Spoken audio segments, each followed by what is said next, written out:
Quick apology to everyone before watching this video because the audio did not come out the best, and I also was in my car recording this when there were like a lot of adults laughing and screaming outside. I don't know if that's caught in the video or not, but if it does, definitely sorry about that. Yeah, sorry.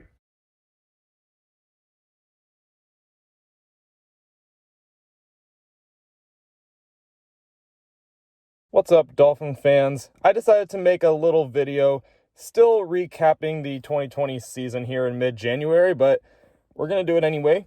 So this video is going to be on 5 takeaways from the Miami Dolphins 2020 season.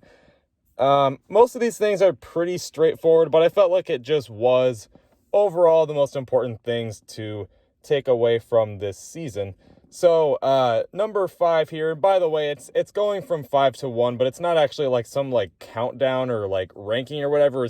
That's just how I listed them. But anyway, so number 5 is, I think we do have our head coach. Brian Flores does seem to be the guy for us, which is good. Like a lot of teams like are still looking for a head coach. Like, I don't know if anyone really sees the importance in a head coach until they actually have a bad one. So it's so good that we're not sitting here in like all these other team situations where we're still looking for a head coach, because it's good to just have someone that can make it work no matter what they have. So it's really good that we have him, and I do trust that if he was able to get our team to a 10-6 season on the second year of our rebuild, I do think that the future is bright.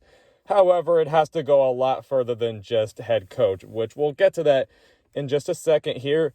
Number 4 is that this defense is very good. I'm not ready to call it an elite defense or anything yet, but it's a really good defense. Emmanuel Ogbah really stepped up this year. The secondary lived up to its potential. It was a very good defense this year, and I would hope you have that if you have Brian Flores, who is supposed to be a defensive-minded coach. So that's another good thing, is that we have these, a situation of a coach saying they're a defensive guy, and it actually turns out to be true. So good. It's not like, one of those situations where it's like Adam Gase, where it's like he's an offensive guru, but the offense was terrible every single year. So that's good. Now, the third takeaway is that this offense is not the best. It's got a lot of question marks. We still need some O-line. I never thought I'd say this at the start of the season, but I actually do agree with everyone that we need more receivers, and I'll definitely make more videos about this in the future.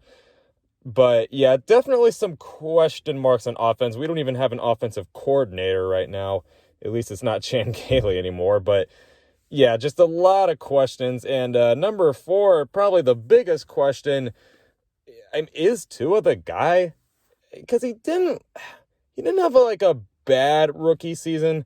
Certainly no one's going to say he had like a good one. It was just a really kind of quiet rookie season. For the most part, honestly, pretty unimpressive. I think that's just the perfect word to use for his rookie season. Just really nothing too impressive about his rookie season. He had a really good game against the Cardinals, and he had some nice moments in other games. And, he had a good game against the Bengals. I know it's just the Bengals, but,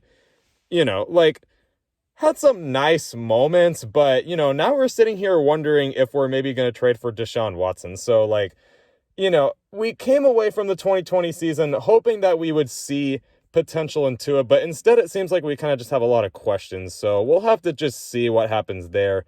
And then number 1 here actually is that Xavier Howard is just special. He really balled out this year. He's been good with us for a few seasons in a row now, but this year I think he really popped off. We thought 2018 was his breakout year. I think this was better. And if they do make that trade for Deshaun Watson, it seems likely he'd be in that trade, which does suck. But I guess go to my video that I made before this one talking about why I think anyone would say they'd probably rather have Deshaun Watson. But anyway, let's not really get too much into that. I just want to talk about how good Xavier Howard is. He really is a special player, and I think Miami made the right move to pay him as much as they did last year, or I guess at this point 2 years ago. So anyway, those are pretty much the key takeaways from the 2020 season. I'm definitely excited for 2021 because we really overachieved despite not making the playoffs last year. I guess we can say last year now. But yeah, I'm definitely excited. Stay tuned for Thursday's episode, which is probably going to be what I got right about the Dolphins and what I got wrong about their 2020 season. So stay tuned for that. And as always, fins up.